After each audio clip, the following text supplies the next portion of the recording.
They were taken in 1897, after the French conquest of Madagascar, the skulls of a king and his warriors, seized and shipped to Paris as trophies of the empire.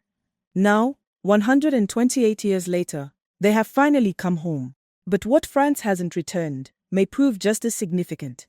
Welcome to the Africa Briefing Room, where Africa's headlines meet hard analysis.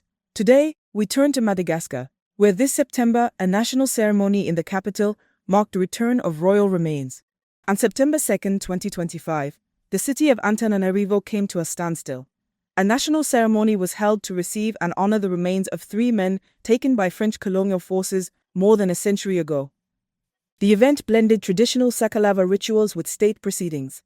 Members of the Sakalava community, national leaders, and descendants of resistance fighters all took part. The skulls were draped in both national and traditional colors as they were carried through the capital, before being placed in the city's memorial tomb for public commemoration.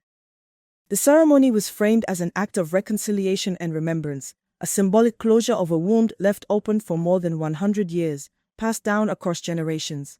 But this moment in the capital, powerful as it was, didn't happen on its own. It was the result of months of quiet diplomacy, renewed just weeks earlier in Paris. The road to this moment began on June 30, 2025, in Paris. That's when Madagascar's foreign minister and her delegation renewed official request to France, asking not only for the return of ancestral remains, but also for ownership and administrative control of key historic sites. The Ambohijanahari military camp, the former colonial courthouse in Fianarantsoa, and the royal palace of King Tuera. These landmarks still remain under French legal control or property claims. The delegation also pressed for the transfer of sovereignty over the scattered islands. 3 islands in the Indian Ocean France still administers, but Madagascar insists are rightfully its own. Then, in late August, progress finally came. Under a French law adopted in 2023 that permits the restitution of human remains from state collections, France formally handed over 3 skulls to Madagascar. Among them, one believed, though never scientifically confirmed, to be that of King Tuera, the Sakalava ruler who was decapitated by French troops in 1897. The handover ceremony in Paris on August 26 drew remarks from both French and Malagasy ministers, calling the return historic and deeply significant for our people. This chapter of restitution is rooted in a darker history, when French troops first invaded Madagascar in the late 19th century. Between 1895 and 1897, they toppled the Merina Kingdom and imposed more than 6 decades of colonial rule. King Tuera, a prominent Sakalava leader, resisted the occupation, but was ultimately killed alongside other warriors. Their skulls were seized and sent to Paris's Musée de Langue, where they were labeled as scientific specimens.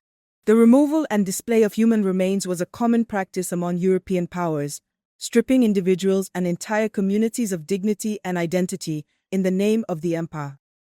What happened in Madagascar reflected a broader colonial pattern, where European museums and institutions accumulated human remains under the guise of science.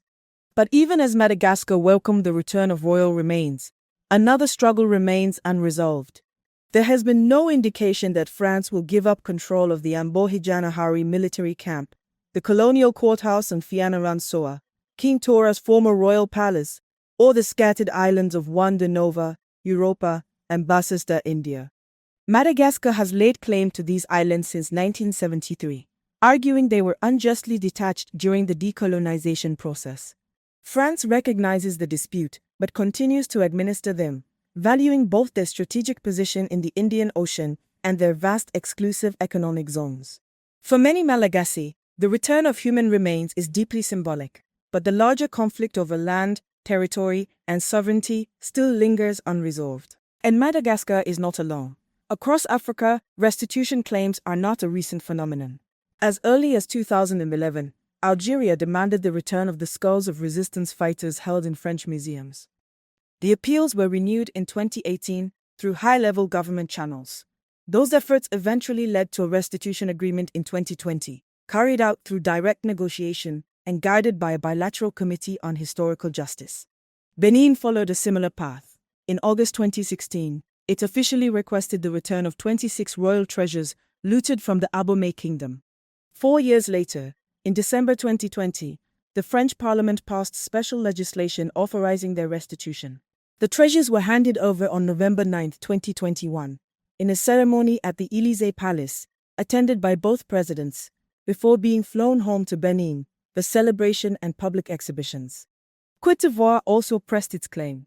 In 2018, it submitted an official request for the Gigi Iroquois talking drum, part of a wider list of 148 cultural objects. After years of dialogue, France's parliament voted unanimously in July 2025 to return the drum.